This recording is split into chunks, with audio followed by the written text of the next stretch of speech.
Hi, I'm Rochelle. We've been hearing the term modern day lynching. What is it? I'm asking because there's white people who are asking the question, are black people still being lynched today? So lynching is racial terror. So it goes beyond the noose. So Ahmaud Arbery, who was hunted down by two white men and killed, was a lynching. George Floyd, who had a white police officer forcing his knee into his neck until he was murdered, that's a lynching.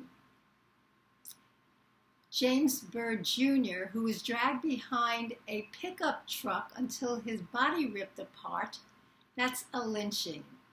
Dylan Roof, who randomly walked into a church and murdered 9 black people, that's a lynching. So again, a lynching is racial terror. So the answer to the question, yes, black people are still being lynched today. Me, as a white person, I never think about being on the receiving end of a random racial terrorist act. And what I know is that my silence as a white person has allowed that to continue. And what I also know is when we white people acknowledge that and act, we can make changes, sustainable changes, which we're starting to see now. My friend shared a story of a black woman of an incident where she's driving her car and it's a two-way street, so she's going one way, police car's going the other way. He makes a U-turn and he catches up with her, has her come out of the car, and she asks, why did he stop her? And he says to her, I thought when I was looking at your license plate sticker that the number on it looked too big, that it looked like a forgery. That's what he had the nerve to say to her. So as a white man police officer, he just knew at that time that he had the right to harass her because he could. Now, my experience as a white woman in a car is very different. So I was in a minor car accident, but my right headlight got popped out. So I went home, I bought some fiberglass, and I put it back. Well, it was a big blob.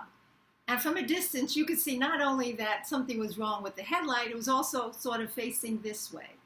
And in the 4 years that I drove my car like that, never once was I pulled over. So I have to keep acknowledging that systemic racism exists in this world, in our country, and we have to look at the harm, the stress, the trauma that happens every day. And then we need to look back at the generations and generations that have had to put up with this systemic racism. When we really acknowledge that, change will come.